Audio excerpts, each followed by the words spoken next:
আসসালামু আলাইকুম রহমতুল্লাহি ওবারাকাতুহু। সম্মানিত দর্শক, বাংলাদেশ থেকে অথবা প্রবাস থেকে যেখান থেকেই বাংলা ভাষাভাষী যারাই আপনাদের প্রিয় চ্যানেল নেক্সাস টেলিভিশনের পর্দায় আপনাদের প্রিয় অনুষ্ঠান বেকমেন্স বিস্কিস নিবেদিত ইসলামী জীবন বিধান দেখছেন, প্রত্যেককে জানাচ্ছি আন্তরিক শুভেচ্ছা, অভিনন্দন এবং ইসলামী সম্ভাষণ। আসসালামু আলাইকুম রহমতুল্লাহি ওবারাকাতুহু। কামনা করছি আল্লাহ তাআলা রব্বুল আলামিন আপনাদের সকলকে অনেক অনেক ভালো রেখেছেন, সুস্থ রেখেছেন।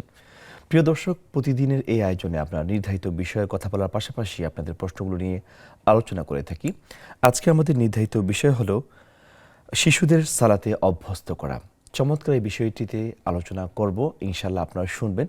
তার পাশাপাশি জানিয়ে রাখতে চাই, এই মুহূর্তে যারা আমাদেরকে টিভির পর্দায় দেখছেন, আপনারা চাইলে দুইভাবে আমাদের সাথে সংযুক্ত হতে পারেন। প্রথমত, টিভির স্ক্রিনে যারা এই মুহূর্তে দেখছেন, স্ক্রিনে প্রদর্শিত নাম্বারে সরাসরি ফোন করে আমাদের সাথে যোগাযোগ করতে পারেন, অথবা ফেসবুকের লাইভে এই মুহূর্তে যারা যুক্ত হয়েছেন, আপনারা সেখানে মন্তব্যের ঘরে আপনাদের গুরুত্বপূর্ণ প্রশ্ন কিংবা জিজ্ঞাসা যা কিছুই আছে সেগুলো লিখে রাখতে পারেন। ইনশাল্লাহ সেখান থেকে আমরা প্রশ্ন নিয়ে আলোচনা করব। আজকে এই গুরুত্বপূর্ণ বিষয়ে আলোচনা করার জন্য বরাবরের মতোই আমরা আমাদের এই স্টুডিওতে আমন্ত্রণ করেছি বিজ্ঞ আলেমেদিনকে। তিনি হচ্ছেন আপনাদের অত্যন্ত পরিচিত শায়েখ ডক্টর আব্দুল কাদির, অধ্যাপক, আরবি বিভাগ, ঢাকা বিশ্ববিদ্যালয়। আসসালামু আলাইকুম ওয়া রাহমাতুল্লাহি ওয়া বারাকাতুহু। ওয়া আলাইকুম আসসালাম ওয়া রাহমাতুল্লাহি ওয়া বারাকাতুহু। শায়েখ, আপনি কেমন আছেন? আলহামদুলিল্লাহ, আপনি কেমন আছেন? আলহামদুলিল্লাহ, অনেক অনেক ধন্যবাদ আমাদের ইনভাইটেশনে আপনি এখানে উপস্থিত হওয়ার জন্য। সম্মানিত দর্শক, আজকে আমাদের নির্ধারিত বিষয় হচ্ছে শিশুদের সালাতে অভ্যস্ত করা।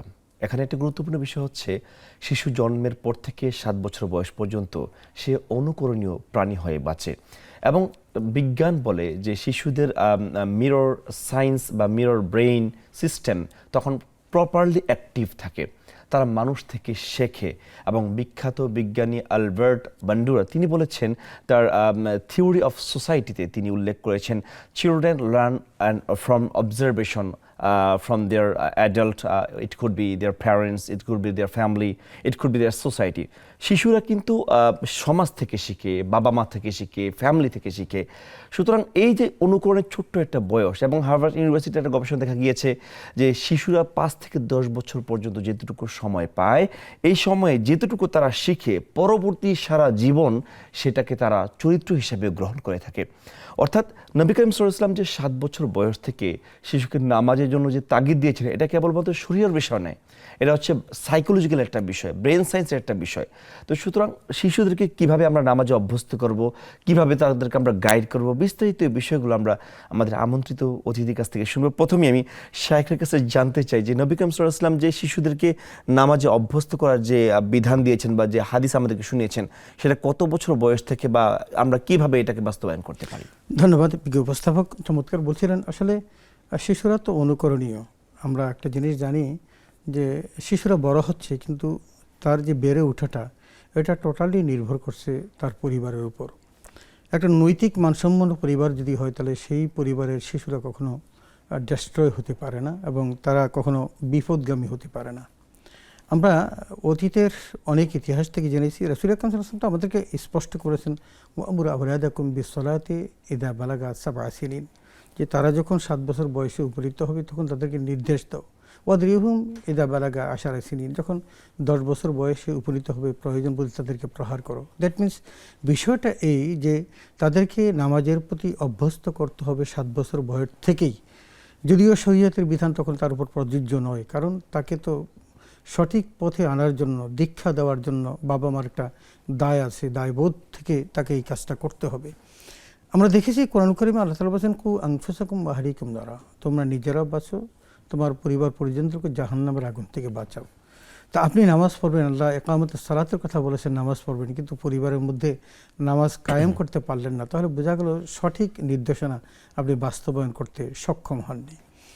আমরা এই বিষয়টা যদি একটু দেখি, তাহলে এই শিশুদেরকে নামাজে অভ্যস্ত করার জন্য সর্বপ্রথম যেটা দরকার সেটা হলো তাদেরকে ছোট্ট বয়সেই বাবা মা তাদেরকে নামাজের দিকে মনোনিবেশ করতে হবে। সে যখন নামাজে দাঁড়াবে তখন তাকে নামাজের পাশে সে পড়তে পারলো কি পারলো না এটা দেখার বিষয় নয়, বরং তাকে পাশে রেখে নামাজ পড়বে। সে কীভাবে রুকু করে, কিভাবে সিজদা করে, কিভাবে দাঁড়ায়, সে পড়তে পারছে না কিন্তু বাবা যা পড়ছে সেটা সে শুনতেছে। এই বিষয়গুলো যদি সে করতে পারে তাহলে একদিকে নিজে জাহান্নামের আগুন থেকে বাঁচলো, নিজের সন্তানকেও জাহান্নামের আগুন থেকে বাঁচানোর চেষ্টা করলো। এটা কিন্তু রাসূল আকরাম সাল্লাল্লাহু আলাইহি ওয়াসাল্লামকে আল্লাহ তাআলা বলে দিয়েছেন। তো এখন আমরা যারা বাবা এবং মা, আমাদের যে দায়িত্ব সেটা হলো আমরা শুধু জাহান্নাম থেকে বাঁচলেই হবে না, আমাদের পরিবার পরিজনদেরকেও জাহান্নামের আগুন থেকে বাঁচাতে হবে। 2 নম্বরে যেটা সেটা হলো এই যে নামাজের ব্যাপারে আল্লাহ জাল্লা শাআনহু স্বয়ং রাসূল আকরাম সাল্লাল্লাহু আলাইহি ওয়াসাল্লামকে তাকিদ দিয়েছেন, ওয়া'মুর আহলাকা বিস-সালাতি ওয়াসতাবির আলাইহা। কত বড় ধমক একটু চিন্তা করে দেখুন। নবীজি সাল্লাল্লাহু আলাইহি ওয়াসাল্লামকে আল্লাহ তাআলা বলছেন যে ওয়া'মুর আহলাকা বিস-সালাত, আপনি আপনার পরিবার পরিজনকে নামাজের জন্য আদেশ করুন, ওয়াসতাবির আলাইহা, এবং আপনি ওটার উপর অটুট থাকুন, স্থির থাকুন। তার মানে পরিবার পরিজনদেরকে শুধু আহ্বান করতে বলেন নাই, নিজেকেও করতে বলেছেন। এটা হলো সেই একামতুস সালাত। মান আকামা আকামুদ্দিন ফাকাদ ওমান হাদামা হাদামাদ্দিন। এই নামাজ যে কায়েম করবে সে যেন দিন কায়েম করলো, আর যদি কেউ নামাজ কায়েম না করে সে যেন দিনের ধ্বংস আনয়ন করলো। আমরা যে কাজটা করতে পারি সেটা হলো আমাদের এই সন্তানগুলোকে, শিশুদেরকে আমরা এটার গুরুত্ব বোঝাতে পারি, যেটা নামাজটা কি, কত বড় গুরুত্বপূর্ণ নামাজ। আমরা যদি সেভাবে তাদেরকে তালকিন দিই বা তালিম দিই তাহলে তাদেরকে বোঝাতে যদি সক্ষম হই যে ইসলামের পঞ্চস্তম্ভের মধ্যে অন্যতম ইমানের পরেই নামাজের স্থান, ইমানের পরেই নামাজের স্থান, এবং কাল কিয়ামতের মাঠে প্রত্যেকটি মানুষকে সর্বপ্রথম নামাজের হিসাব দিতে হবে।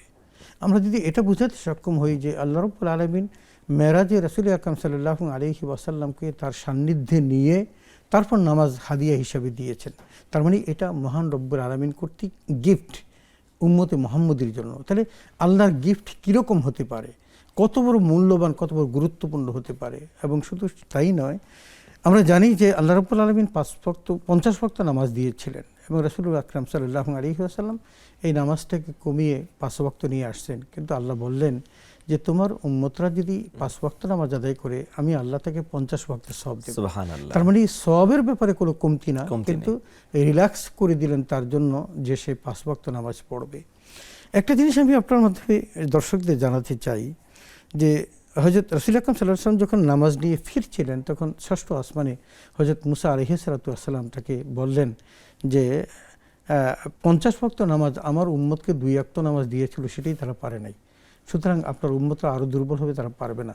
আচ্ছা এখন বলুন তো আমরা কি 5 ওয়াক্ত নামাজে কোনো অবহেলা হচ্ছে না? তাহলে বোঝা গেল যে আমরা উম্মতে মুহাম্মদী যেন অন্যান্য নবীর উম্মতের যেও আরও পারফেক্ট, শক্ত, বলিয়ান, এবং তারা যে আল্লাহর নির্দেশনা পালন করতে সক্ষম, এটাও কিন্তু একটা প্রমাণ যে আল্লাহ তাআলা আমার নবী মুহাম্মদ রাসূলুল্লাহ সাল্লাল্লাহু আলাইহি ওয়াসাল্লামকে 5 ওয়াক্ত নামাজ গিফট দিয়েছেন, হাদিয়া দিয়েছেন, এবং সেই মুসা আলাইহিস সালামের উম্মতের 2 ওয়াক্ত নামাজ তারা পারে নাই, কিন্তু আমরা 5 ওয়াক্ত অবলীলাক্রমে করে যাচ্ছি, আমাদের কোনো সমস্যা ইনশাআল্লাহ হচ্ছে না। 2 নম্বর যেটা সেটা হলো আমরা যদি বোঝাতে সক্ষম হই যে আল ফারিকু বাইনাল মুমিনি ওয়াল কাফিরি আস-সালাহ, যে মুমিন এবং কাফেরের মধ্যে পার্থক্যকারী একমাত্র ইবাদত হলো সালাত, এর বাহিরে অন্য কিছু না। কারণ আল্লাহ জাল্লা শাআনুহু প্রত্যেকটি মুসলমানকে এই নামাজের মাধ্যমে তাদেরকে পরকালেও বিচার হিসাব করবেন, দুনিয়ার জীবনও তাকে এই জাস্টিফাই করবেন। নামাজটা হচ্ছে আসলে মুসলমানদের একটা আইডেন্টিটি। নাম ভিন্ন হতে পারে, নাম দিয়ে আইডেন্টিটি না, কিন্তু মুসলমানের আইডেন্টিটি হচ্ছে নামাজ। এবং সেখানে ইম্প্যাক্টটা কি সেটা হলো এই যে একজন মানুষের যে শ্রেষ্ঠতম জায়গা সেটা হলো কপাল। একটা মানুষের দেহের সবচেয়ে মূল্যবান জায়গাটা হলো কপাল, এবং সেই কপালটা সেই মাটির সাথে মিশিয়ে সে যখন সুবহান রাব্বিয়াল আলা বলে তখন কিন্তু তার মধ্যকার দম্ভ, অহমিকা, অহংকার, অহংবোধ কোনো কিচ্ছু থাকে না। তার মানে সে যে আল্লাহর কাছে আত্মসমর্পণ করেছে এবং আল্লাহর সেই একত্ববাদের কাছে নিজেকে বিলীন করে দিয়েছে, নিজের আমিত্ব শক্তিকে খর্ব করে দিয়ে মহান রবকে শ্রেষ্ঠ বলে সুবহান রাব্বিয়াল আলা বলছে, এটা আল্লাহর কাছে অত্যন্ত পছন্দ। এবং এই পছন্দের কারণেই আল্লাহ তাআলা কাল কিয়ামতের মাঠে কিন্তু বান্দাকে যখন জাস্টিফাই করবেন তখন বলবেন যে সিজদা করো, তুমি যে নামাজ পড়েছো কিনা বা আমার বিধান পালন করেছো কিনা সিজদা করো। কিন্তু সেদিন যারা দুনিয়াতে নামাজ পড়ে নাই তারা কিন্তু সিজদা করতে পারবে না। আল্লাহ কোরআন কারীমে জানিয়ে দিয়েছেন ইয়াউমা ইউকশাফু আন সাকিন ওয়া ইউদআউ ইলা সুজুদি ফালা ইয়াস্তাতিউন। খাশিআতান আবসারুহুম তারহাকুহুম যিল্লা ওয়া ক্বাদ কানু ইউদআউনা ইলাস সুজুদি ওয়া হুম সালিমুন। যখন একেবারে সুস্থ সবল ছিল তখন কিন্তু নামাজের বিধান তার উপর প্রয়োগ ছিল, কিন্তু নামাজ পড়ে নাই। এই যে অস্বীকার করেছে এবং সেই অহংকার করে নামাজ থেকে বিরত থেকেছে, সেই কারণে আল্লাহ রাব্বুল আলামিন তাকে ওই কাল কিয়ামতের মাঠে সিজদা করার যোগ্যতা দিবেন না। তিনি তখন খাশিয়াতান আবসারহুম, চক্ষুগুলো তার ভীত সন্তুষ্ট হয়ে পড়বে, তারহাকুহুম যিল্লা, তাকে অপমান আচ্ছন্ন করে ফেলবে, কারণ চোখের সামনে সিজদা করতে গিয়েও তিনি সিজদা করতে পারেন নাই।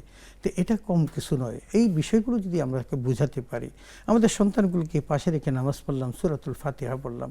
আচ্ছা বলুন তো, এই সূরা ফাতিহা আমরা আমাদের জীবনে কত লক্ষবার হাজারবার পড়েছি, এই সূরা ফাতিহার স্বাদ কি মিটে? একটু মিটে না এবং মিটবেও না। তাহলে বোঝা যাচ্ছে যে আল্লাহ রাব্বুল আলামিনের কোরআনুল কারীমের যে তেলাওয়াত, এটা কখনো বিলীন হওয়ার মতো নয়, এটার টেস্ট কখনো কমার মতো নয়। সেই কাজটাই কিন্তু আমরা প্রতিনিয়ত এই নামাজের মধ্যে করে যাচ্ছি। তো আমার সন্তানকে যদি আমি এইভাবে তাকে তালকিন দিতে পারি, তাকে যদি জাহান্নামের আগুন থেকে বাঁচানোর জন্য নামাজের পাবন্দি করতে পারি, তাহলে অবশ্যই আমার সন্তান ভালো সন্তান হবে এবং নেককার সন্তান হয়ে আমার পরকালীন মুক্তির পথ সুগম করবে। অনেকের প্রশ্ন থাকে যে আমাদের কাছে প্রশ্ন করে যে হুজুর, ছেলেকে বারবার নামাজের কথা বলি, যদিও ছোটবেলায় নামাজে অভ্যস্তটা করাই, কিন্তু দেখা যায় যখন হাই স্কুলের গণ্ডি পের হয়ে যায় তখন আর বাচ্চা কথা শুনতে চায় না, নামাজ পড়ে না, বা ইসলামের ধর্মীয় যে মূল্যবোধ সেটা তার মধ্যে থাকে না। তাহলে আমরা কি ধরে নেব মূলত ছোটবেলায় তাকে উত্তমভাবে শিক্ষা না দেওয়ার একটা কারণ, নাকি আসলে সন্তানের অবাধ্যতার পিছনে, নামাজে অভ্যস্ত না হওয়ার পিছনে মূল কারণটা কি হতে পারে? আসলে আমরা দুটো জিনিসই থাকবে এখানে। প্রথমত যেটা, সেটা হলো আমি তাকে যখন এই ধর্মীয় জ্ঞানে শিক্ষিত করেছিলাম তখন প্রপার শিক্ষাটা তাকে দিতে পারিনি, এবং সেটা দিতে না পারার ব্যর্থতা বাবা মাকেই বহন করতে হবে, অন্য কাউকে নয়। আপনি একটু চিন্তা করে দেখুন যে কোরআনুল কারীমের একটা আয়াত, আল্লাহ রাব্বুল আলামিন যখন ওই সন্তানকে জিজ্ঞেস করবে, তখন সন্তান যখন এই সমস্ত বিষয়গুলোর উত্তর দিতে ব্যর্থ হবে তখন তাকে জাহান্নামের নির্দেশনা দেওয়া হবে। তখন তারা কিন্তু আর্গুমেন্ট করে বলবে যে এটার জন্য আমি দায়ী নই, দায়ী আমার বাবা মা, শাস্তিটা তাদেরকে দেওয়া হোক। আমি যদি আমার সন্তানের কাছ থেকে আসামির কাঠগড়ায় দাঁড়াতে হয়, তাহলে এটা হবে সবচেয়ে লজ্জাজনক। আমরা একটা জিনিস জানি যে সন্তানের কাছে বাবা মা যদি হেরে যায় এটা গৌরবের, কিন্তু বাবা মা যদি এই জাহান্নামের মতো জায়গাতে গিয়ে যদি তারা হেরে যায়, এটা তাদের কোনো লাঞ্ছনাদায়ক কিছু, এটা হলো তাদের জন্য কঠিনতর লাঞ্ছনা। শাইখ চমৎকার কথা বলছেন, আপনার নিকট আবার ফিরবো। সম্মানিত দর্শক, আপনারা এতক্ষণ ধরে শুনছিলেন চমৎকারভাবে শাইখ আলোচনা করছিলেন সন্তানদেরকে কিভাবে আমরা নামাজে অভ্যস্ত করতে পারি। এই বিষয়ে আমরা আরও আলোচনা করবো ইনশাল্লাহ। আমরা ছোট্ট একটি বিরতিতে যাচ্ছি, ফিরছি কিছুক্ষণ পর।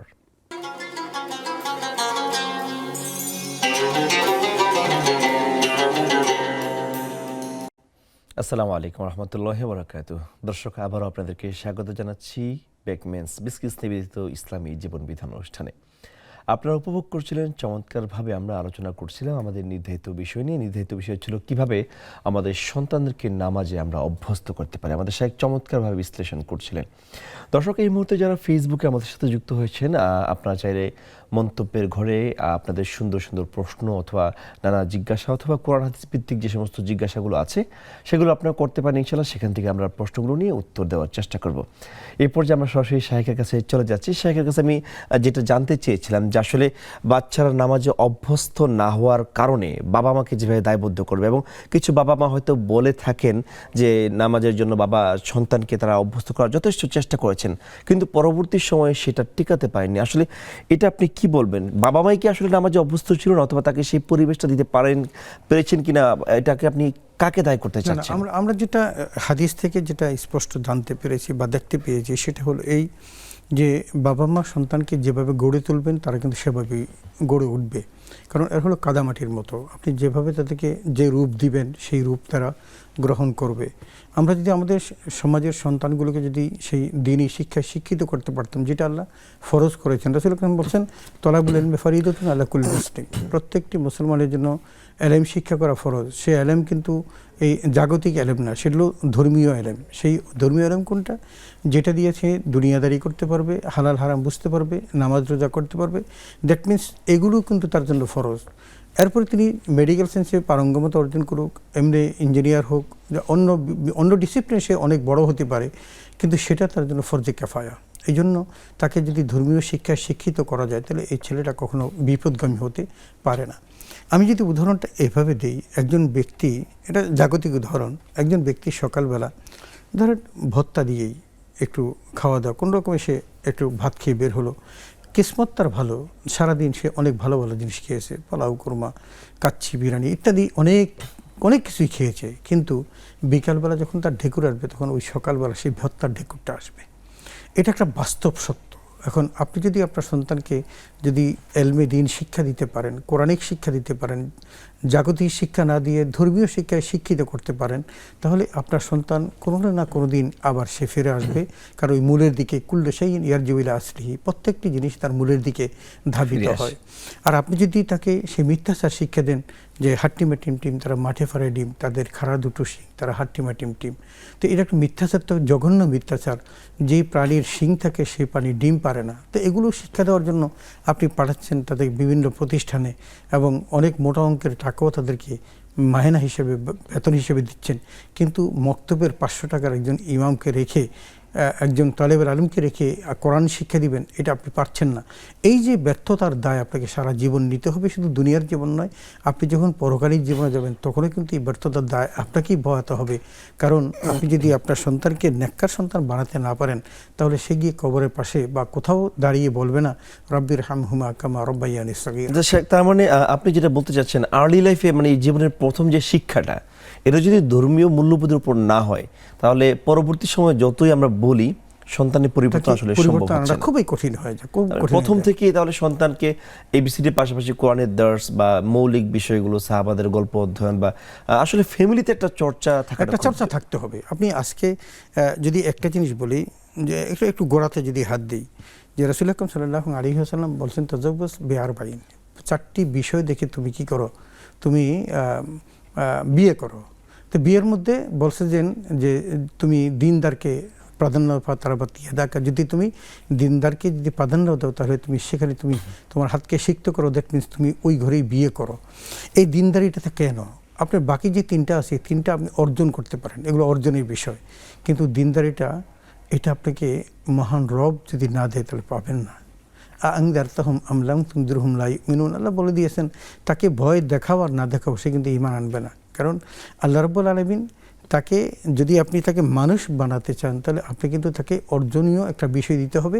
দ্যাট মিনস একটা মা তাকে দিতে হবে, এমন মা যে মার কাছ থেকে সে ধর্মীয় তালিম ও তারবিয়াত সে অর্জন করতে পারে। আপনি যদি তেঁতুল গাছ বপন করে মিষ্টি আম খেতে চান, এটা কোশ্চিনকালও সম্ভব না।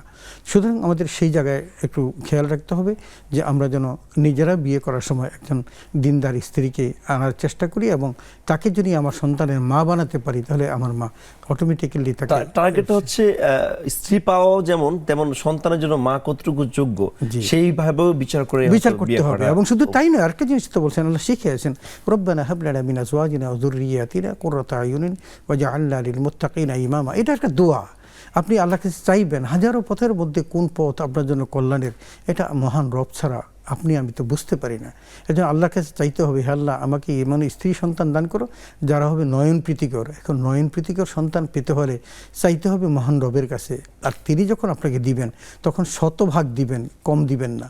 তো যাই হোক, তো আমরা বলছিলাম যে সন্তানের ব্যাপারে যদি নামাজের দিকে উদ্বুদ্ধ করতে হয় তাহলে তাকে সর্বপ্রথম তাকে এই নামাজের মাহাত্ম্য, গুরুত্ব এগুলো তাকে শিক্ষা দিতে হবে, এবং ছোট্টবেলা থেকেই তাকে সাথে করে মসজিদে নিয়ে যেতে হবে। এটা অত্যন্ত গুরুত্বপূর্ণ। এই মসজিদে যদি আপনি নিয়ে যেতে পারেন 1 দিন 2 দিন 3 দিন, আপনি দেখবেন যে আপনার সন্তান আপনি না গেলেও সে মসজিদে চলে যাচ্ছে। মুয়াজ্জিন আজান দিচ্ছে, তার মন আনচান করছে, সে চলে যাচ্ছে মসজিদে। এমনও হতে পারে পরিবারের অন্য সবাইকে সেই ঘুম থেকে জাগিয়ে মসজিদমুখী করতে পারে, অথবা নামাজ পড়ার ব্যবস্থা করতে পারে।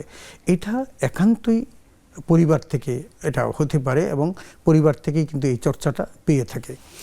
আরেকটা জিনিস সেটা হলো, আমরা যদি আমাদের সন্তানগুলোকে দিনী তারবিয়াত দেই, কোরআন শিক্ষা দেই, এবং নামাজের সূরাগুলো যে সূরাগুলো তার খুব বেশি প্রয়োজন। আমি যদি আপনাকে বলি, আমাদের একটা ইভিনিং ক্লাস আছে শুক্র এবং শনিবার আমরা করে থাকি।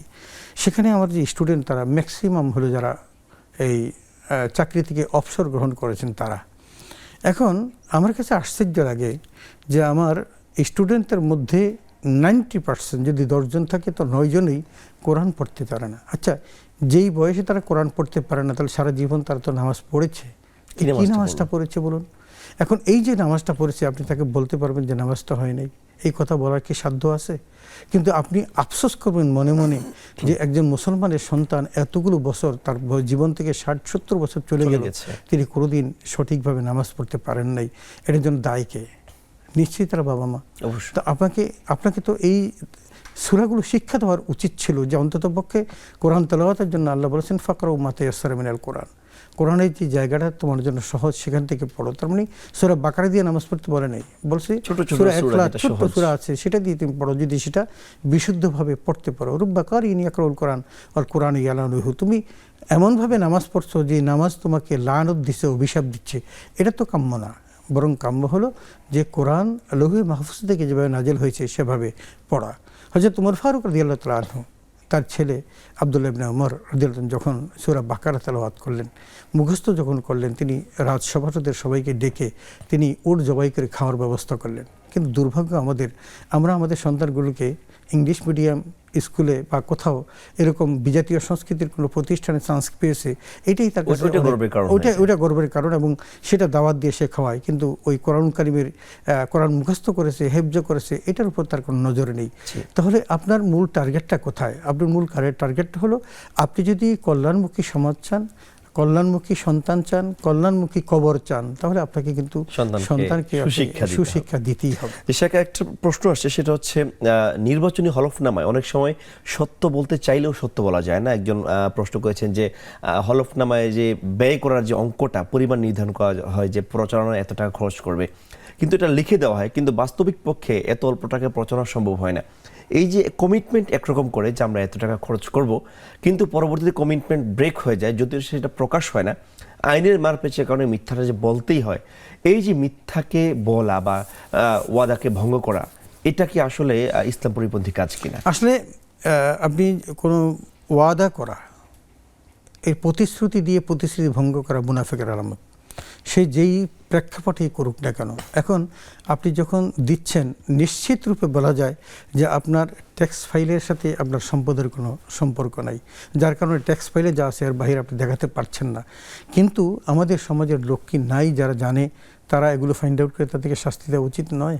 আমি তো মনে করি এখানে ইসিরও দায় আছে, কারণ ইসি যদি তার সঠিক তথ্যটা উদ্ঘাটন করতে চায়, তাহলে তার জন্য এটা কঠিন কিছু না, এটা স্বাভাবিক। সেই এখন আপনার ইয়েটা যদি পুশ করেন, আপনার ন্যাশনাল আইডিটা পুশ করেন, তাহলে কিন্তু আপনার সম্পদ কোথায় আছে না আছে সব বেরিয়ে যাবে। আমরা আমাদের গোড়ায় গলদ যদি বলি, সেটা হলো এই আমাদের দুর্নীতি দমন কমিশনটাই হলো আমাদের এখন সবচেয়ে বড় খারাপ দিক, যে তার মধ্যে যে সঠিক বাস্তবায়নটা যদি থাকতো, তাহলে আমার মনে হয় আমাদের সমাজে এরা এগুলো করতে পারতো না, ফাঁকি দিতে পারতো না। হ্যাঁ, এখন আপনি যে বলছেন যে সে সাবমিট করছে একরকম এবং বাস্তবায়ন করছে অন্যরকম, এটা সত্য, আমরা জানি এরকম অনেক আছেন যারা সঠিক তথ্য দিতে পারেন না। তো যার গোড়াতেই গলদ, তাহলে তিনি কি করবেন? এই জন্য আমরা বলি সৎ যোগ্য প্রার্থীর যে কথাটা বলা হয়, এটা কিন্তু খুব গুরুত্বপূর্ণ। আপনার আমানত কার কাছে সারেন্ডার করছেন এবং তিনি কি করছেন, তাকে যদি আপনি ওই সংসদে নেন এবং সেখান থেকে আপনার ভোটে নির্বাচিত হয়ে যদি তিনি সংসদ সদস্য যদি অন্যায় করেন, তাহলে সেই অন্যায়ের দায়ভার কিন্তু আপনাকেও কিছুটা নিতে হবে। এই জন্য আপনাকে চেষ্টা করতে হবে এমন মানুষকে চুজ করা, যে মানুষ সত্যাশ্রয়ী হয়, সত্য কথা বলে, সত্যের পথে চলে এবং সত্যের বাহিরে কোনো কাজ করার চেষ্টা না করে। জি, আমাদের আরেকজন বোন প্রশ্ন করেছেন, আঞ্জুয়ারা বেগম, তিনি বলেছেন যে বিতিরের নামাজ যদি কাজা হয়ে যায়, সেটা কি পড়তে পারবে কিনা, পরবর্তীতে কিভাবে কাজাটা আদায় করে? একটা প্রশ্ন একটা করেছেন যে ফজর নামাজ যদি কাজা হয়ে যায়, সেটা মূলত কখন পড়বে, মানে ওই দিনই কি পড়বে নাকি পরবর্তী দিন ফজর সময় মিলিয়ে পড়বে? এটা আসলে নিয়মটা কেমন হবে? আসলে প্রথমত বিতির নামাজের বিষয়টা, বিতির নামাজ যেহেতু ওয়াজিব নামাজ, এটা যদি কোনোভাবে যদি আপনার ফৌত হয়ে যায়, তাহলে আপনাকে কাজা করতেই হবে, এটার কোনো বিকল্প নেই। এটা বিকল্প নেই। সুন্নত আপনি না পড়লেও চলবে, কিন্তু ফরজ এবং ওয়াজিব এই দুটা আদায় করতে হবে। সুতরাং আপনি যখনই সময় পাবেন তখন এটা আদায় করে নেবেন। এটা হলো বেতের নামাজের বিষয়। আর ফজর নামাজের বিষয়, যদি ফজর কোনোভাবে আপনি টের না পান, তাহলে আপনি যখন জাগ্রত হবেন সেটাই আপনার ফজরের সময়। আপনি যখন জাগ্রত হবেন তখনই নামাজটা পড়বেন। শুধু দেখবেন এইটা কোনো হারাম ওয়াক্ত কিনা, কারণ হারাম ওয়াক্তের জন্য যে 18 মিনিট আছে সূর্য উদয়ের সময়কালের, এই 18, কেউ বলছেন 13, কেউ বলেছেন 18, এই 18 মিনিট পরেই আপনি নামাজটা পড়তে পারবেন। এটা এমন নয় বলে আগামীকাল ফজরের পরে, না, আপনার ওই জোহরের পূর্বেই কিন্তু এটা আদায় করতে হবে। জোহরের পূর্বে আদায় করতে হবে, তারপর আপনি জোহরের নামাজ পড়বেন, ব্রেক দেওয়া যাবে না। সুতরাং এভাবে আমরা আমাদের কাজা নামাজগুলো আদায় করে নেব ইনশাআল্লাহ। ধন্যবাদ শেখ। সম্মানিত দর্শক, আপনারা শুনছিলেন যে আপনাদের জিজ্ঞাসিত প্রশ্নের উত্তরগুলো আমরা আরও বিস্তারিত আলোচনা করব। এই মুহূর্তে রিকোয়েস্ট করছি, যারা এই মুহূর্তে ফেসবুকে আমাদের সরাসরি লাইভে দেখছেন অথবা টিভি স্ক্রিনে দেখছেন, তারা চাইলে নেক্সাস টেলিভিশন ইসলামিক পেজে গিয়ে কমেন্টে আপনাদের প্রশ্নগুলো জানিয়ে রাখতে পারেন, ইনশাআল্লাহ সেখান থেকে প্রশ্ন উত্তর দিব। আমরা এই মুহূর্তে যাচ্ছি ছোট্ট একটি বিরতিতে, ফিরছি বিরতির পর।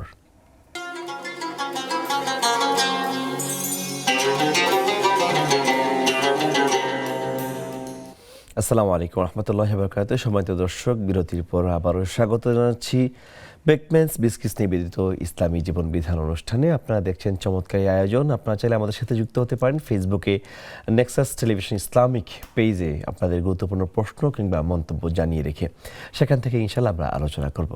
এই মুহূর্তে শাইখের কাছে আমি সরাসরিভাবে জানতে চাই যে ডায়মন্ডের জাকাত হয় কিনা, কিংবা ডায়মন্ড তো একটা অ্যাসেট, স্বর্ণের অথবা রূপার যদি জাকাত হয়, আমার একটা বাড়ির অথবা আমার অন্যান্য সম্পদে যদি জাকাত হয়, তাহলে ডায়মন্ড যদি বিপুল পরিমাণে থাকে সেই ক্ষেত্রে জাকাত হবে কিনা?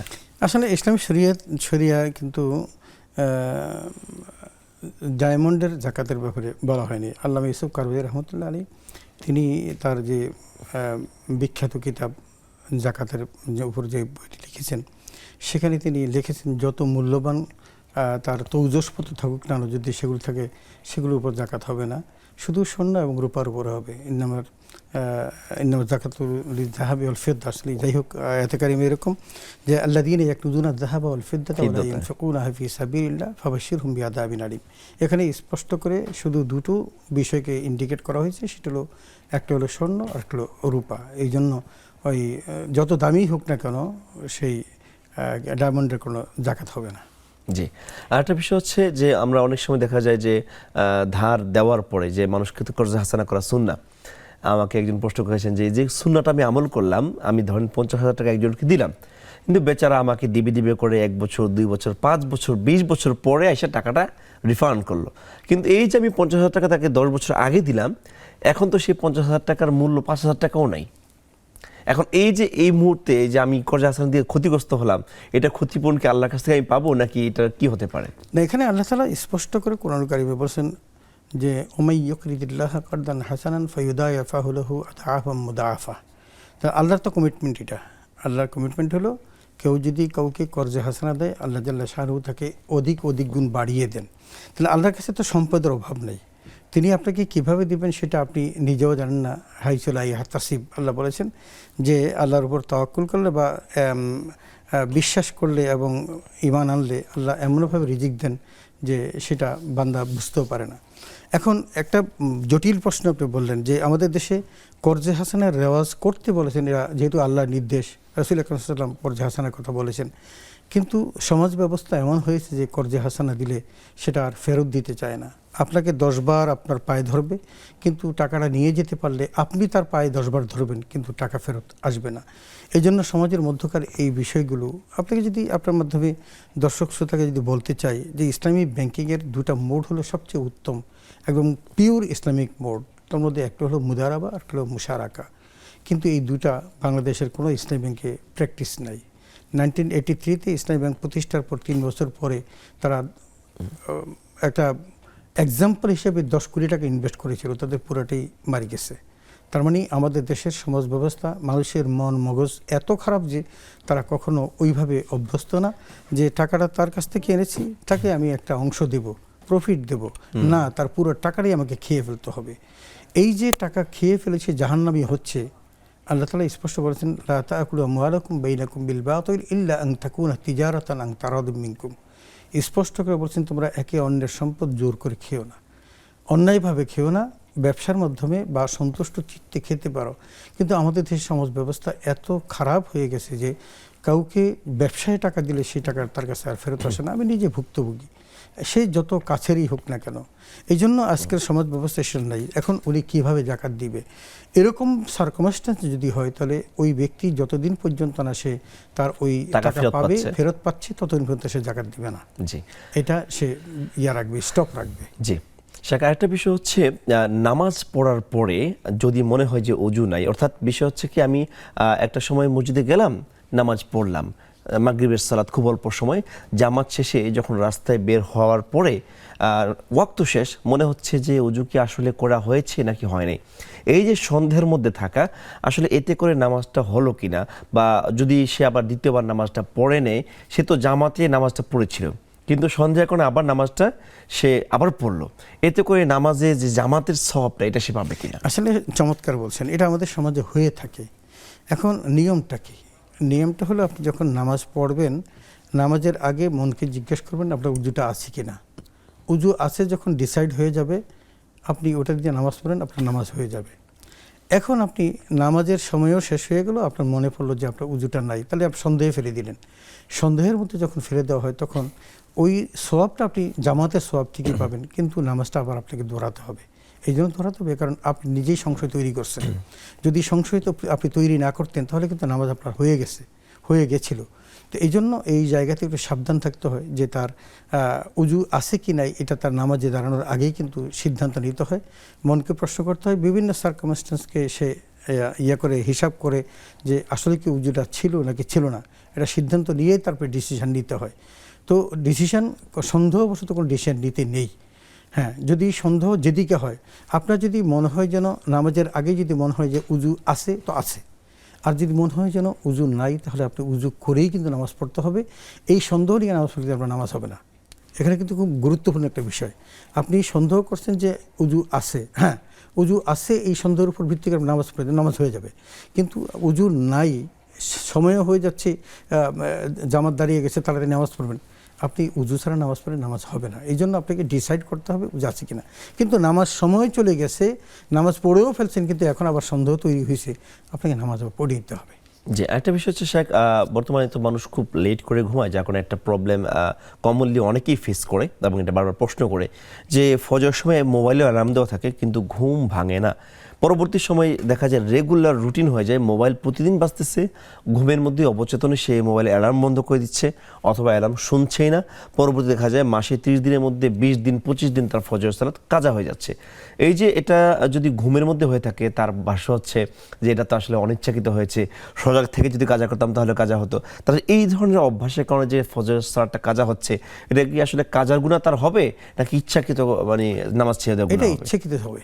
এর যতই বলেন না কেন, আপনি বারবার যদি একটা অন্যায়কে প্র্যাকটিস করেন, সে ন্যায় হয়ে যাবে না। আপনি যদি কোনো একটা অন্যায় আপনি যদি বলেন যে আমি আমাকে মারছি, ভুলে মারছি, আচ্ছা ভুলে মারলে কি এটা কি আপনার কাফারা আদায় হয়ে যাবে? হবে না। তো সুতরাং আপনাকে চেষ্টা করতে হবে ফজরের নামাজটা যেভাবে ধরা যায় সেই ব্যবস্থা করার।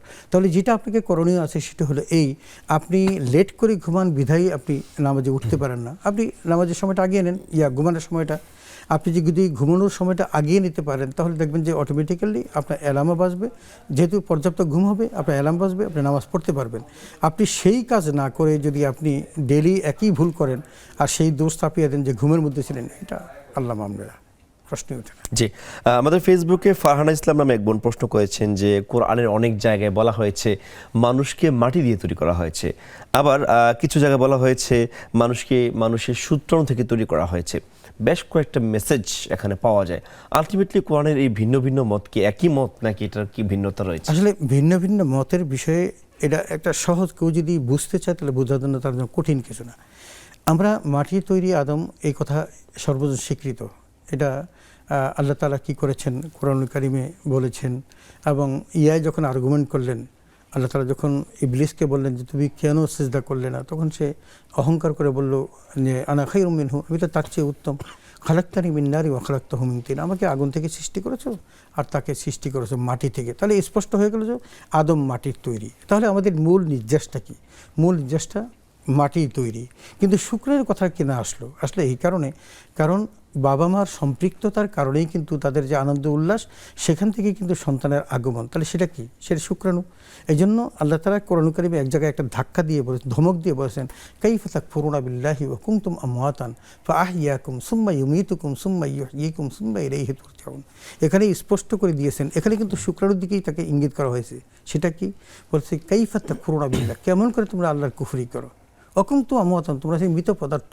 তার মানে বাবা মার দুজনের উত্তেজনার বসে যেই নাপাক পানিটা আসলো, সেটা তো মৃত ছিল, সেটার মধ্যে কোনো জীবন ছিল না। ফাহিয়াকুম, অতঃপর আমি সেখান থেকে মানুষ সৃষ্টি করেছি। সুম্মা ইউমীতুকুম, তারপর আমি পর্যায়ক্রমে তোমাকে কবরস্থ করেছি। আলটিমেটলি আল্লাহ তাআলা মানে কোরআনে যতগুলো আয়াত আছে এটা মূলত সবগুলাই মাটির নির্যাস থেকে আসে। যেমন আমরা ফল খাচ্ছি, সেখান থেকে আমাদের শরীর রক্ত সঞ্চালন হচ্ছে, আলটিমেটলি মাটি থেকেই কিন্তু আমাদের সূচনা মাটি থেকে, কিন্তু অন্য জায়গায় যে খালাক বলছেন যে আলাক কি বলছেন, এই করা বিশ্ব খালাক মিন ইনসানা মিন আলাক, এই আলাক যে বলেছেন, আলাকের ব্যাখ্যা তো এই মাত্র মেডিকেল সায়েন্স আবিষ্কার করলো, কিন্তু আলাক তো আসছে আজ থেকে 1450 বছর পূর্বে।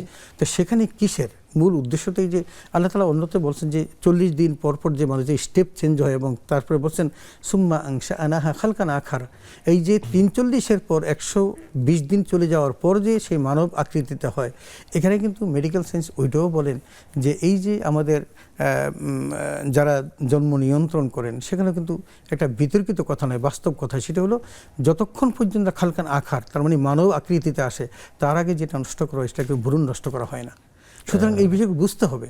তো এখন কেন আল্লাহ তাআলা কিন্তু আমাদেরকে দুটো পর্যায়ে আছেন। প্রথমত আমাদের সার নির্যাস হলো মাটি, সেখান থেকে মাটি তৈরি, আর আরেকটা হলো বাবা মার সংমিশ্রণ, যেহেতু আমরা আসছি, সেটা শুক্রাণু থেকে আমাদের সৃষ্টি। এটাও কিন্তু অস্বীকার করার মতো না। জি শেখ, ধন্যবাদ।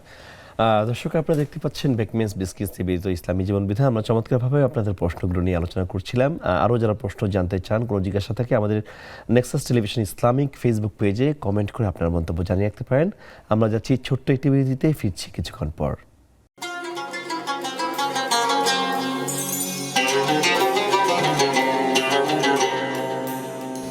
আসসালামু আলাইকুম রহমতুল্লাহি ওয়া বারাকাতুহু। সম্মানিত দর্শক, বিরতির পর আবারও স্বাগত জানাচ্ছি বেকমেন্স বিস্কিটস নিবেদিত ইসলামী জীবন বিধানে।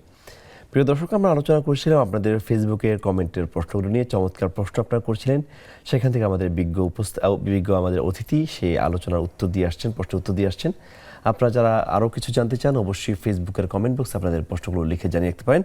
এই পর্যায়ে আমরা শাহেখের কাছে আরেকটি আমাদের ফেসবুকে কমেন্টকৃত প্রশ্ন জানতে চাইব। আমাদের এক বোন জান্নাতুল ফেরদাউস, তিনি প্রশ্ন করেছেন যে আসলে কারো নজর লাগলে তার অজু করা পানি দিয়ে গোসল করার বিষয়টা আসলে কেমন। যেমন আমার কারোর উপর নজর লেগেছে, কেউ সন্দেহ করেছে, এখন আমি যে পানি দিয়ে অজু করলাম, এই পানি দিয়ে তার গায়ে ছিটানো বা ওই পানি দিয়ে তাকে গোসল করানো, এইটুকু আসলে কতটুকু শরীয়ত সম্মত? না, আসলে ওই যে পানি যেগুলো কোরআনুল কারীমের আয়াত দিয়ে যেই পানি ফু দেওয়া হয়, এগুলো কিন্তু নাফাকের বিষয় না।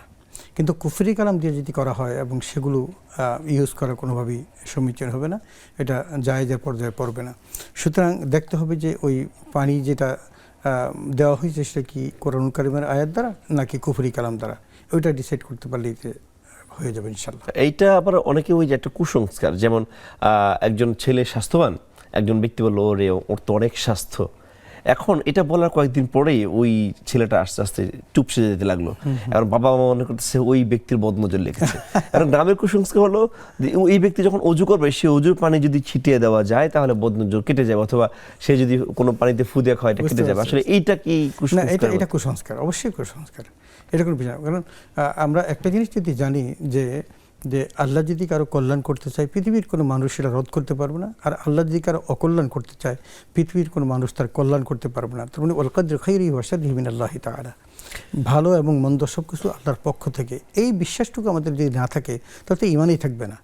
তো এখন জাগতিক বিষয়ে এরকম ঘটে না যে তা না।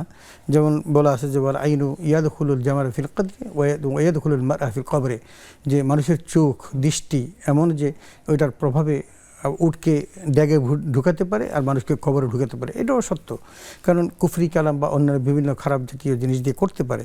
তবে এই সমস্ত ওই কি বলা যায়, এগুলোকে খারাপ কোনো দৃষ্টান্ত দিয়ে, তার পানি ফোড়া দিয়ে এগুলো করা। আমাদের দেশের একটা লোক ছিলেন, আমাদের দাদা রাখতাম অনেক পুরানো, যে যদি কিছু বলতো যে এত সুন্দর ফল ধরছে, শেষ সব পরিচিত, হ্যাঁ, এরকম একদম সবাই জানতো, কিন্তু তার অর্থ এই নয় যে তার ফুয়ের পানি দিয়ে ইয়ে করতে হবে, এটা একটা কুসংস্কার। জি, তাহলে এই যে বদনজর সত্য, যেহেতু হাদিসে হ্যাঁ, আসছে, সত্য, কিন্তু তাহলে এই বদনজর থেকে আমরা বাঁচতে পারি কিভাবে? বাঁচার জন্য তো রসুল আকরাম সাল্লাল্লাহু আলাইহি ওয়াসাল্লাম আমাদের শিক্ষা দিয়েছেন, তাও বোঝাতেন কি রসুল আকরাম সাল্লাল্লাহু আলাইহি ওয়াসাল্লাম তো করেছিলেন, এবং তিনি তো অসুস্থ হয়ে পড়লেন, এমন অসুস্থতা যে তার অসুস্থতা কাটছে না, দিন দিন তিনি দুর্বল হয়ে যাচ্ছেন।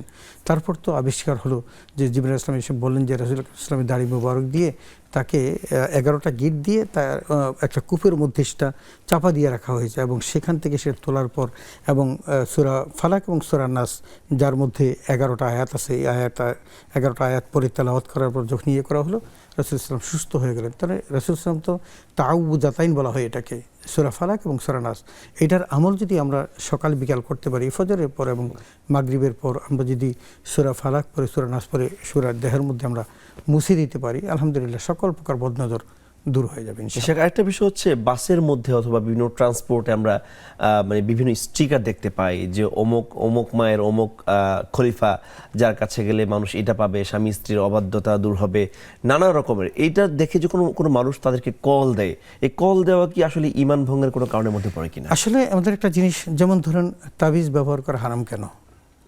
তাবিজ আত্তামাইমু হারামুন, তাবিজ ব্যবহার করা হারাম হলো এই কারণে, কারণ মানুষ যখন বলে যে আসলে তো আমার সন্তানাদি বাঁচত না, আমি অমুক হুজুরের কাছ থেকে তাবিজ এনে দিছি, দেওয়ার কারণে আমার সন্তানাদি আর মরে নাই, এটা তো একটা একদম শিরক করা।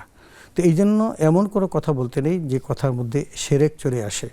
যেমন রাসূল আকরাম সাল্লাল্লাহু আলাইহি ওয়াসাল্লাম সাবধান করেছেন যে মানুষ তার কথাবার্তায় চলনে বলনে এমনভাবে শিরক করে যে সে নিজেও বুঝতে পারে না, তার কথার মধ্যে চলে আসে কিন্তু সে নিজেও বুঝতে পারে যে তার শিরক হয়ে যাচ্ছে। সুতরাং এই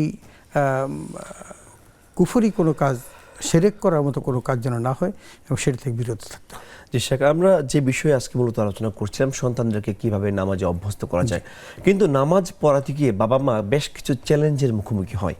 যেমন সন্তান খাবার খেতে চাইলে মোবাইল ছাড়া সে খেতে চায় না। সন্তান এমন এমন বায়না করে যে বাবা মা বর্তমানে সন্তানদের একদম অনুগত হয়ে গিয়েছে। তাই সন্তান যখন ছোটোবেলা থেকে এতটা অবাধ্য হয়ে যায় এবং বাবা মাকে সে নিজে কন্ট্রোল করে নামাজ পড়ার নির্দেশ দিবে দূরের কথা, বরং বাবা মাকে তার কথায় চলতে হয়। তো এরকমই অবাধ্যতার থেকে সন্তানকে কিভাবে বাধ্য করতে পারে? এটাতে বাধ্য করার জন্য সবচেয়ে বেশি প্রয়োজন আল্লাহর কাছে দোয়া করা, এর কোনো বিকল্প নেই। আর দোয়াও মুখুল ইবাদা, ইবাদতের মগজ, আর দোয়াও সিলাহুল মুমিন, মুমিনের অস্ত্র হলো এই দোয়া। তো এটা আল্লাহর কাছে বড়া, কারণ যে কাজ আমার পক্ষে সম্ভব না সেটা আল্লাহর পক্ষে একেবারেই সহজ এবং আসান। তো এই জন্য যদি বেশি অবাধ্য হয়ে যায়, কোরআন কারিমের কিছু আয়াত আছে সেগুলোও পড়তে পারে, এবং বেশি অবাধ্য যদি হয়ে যায় তো আল্লাহর কাছে বলতে পারে যে আল্লাহ আমার ছেলেটাকে তুমি সঠিক পথে নিয়ে আসো। এবং এই জন্য তাকে প্রথম থেকে সাবধান থাকতে হবে, এবং ছোটোবেলা থেকে তাকে এই সমস্ত বায়না করা থেকে বিরত রাখতে হবে। আপনি যতই বলুন না কেন, যদি মেঘ না চাইতে বৃষ্টি পেয়ে যায় তাহলে কিন্তু সে কখনো ভালো হবে না। তাকে যদি মেঘ চায়, তাকে বৃষ্টি দেওয়া তো দূরের কথা, বরং মেঘটাই তার উপর দিয়ে ছায়ার মতো দিয়ে সরিয়ে নিতে হবে যে না, এটা বোধহয় আসতেছে না, পাবা না। আমি আপনাকে যদি সহজভাবে বলি, যেটা আমি প্র্যাকটিস করেছি আমার সন্তানের ক্ষেত্রে, যদি কখনো 500 টাকা চাইতো, সেই 500 টাকা তো দেওয়া তো দূরের কথা, 200 টাকা দিলেও 3 দিন ঘুরিয়ে দিতাম। যখন সে বিরক্ত হয়ে যেত তখন বলতো চাবো না। আপনি যদি তাকে সেইভাবে গড়ে তুলতে না পারেন, টাকা তারই, আপনার মৃত্যুর পর এগুলো মালিককে সেই, কিন্তু এমন এক সময় তাকে দিবেন না যে সময় দিলে সে নষ্ট হয়ে যায়। এটা কিন্তু খুব খেয়াল রাখতে হবে। এই জন্য সন্তানকে মানুষ করার জন্য এটা চ্যালেঞ্জ বাবা মার জন্য। এই জন্য পরিবারের মধ্য থেকেই এটা তৈরি করতে হবে।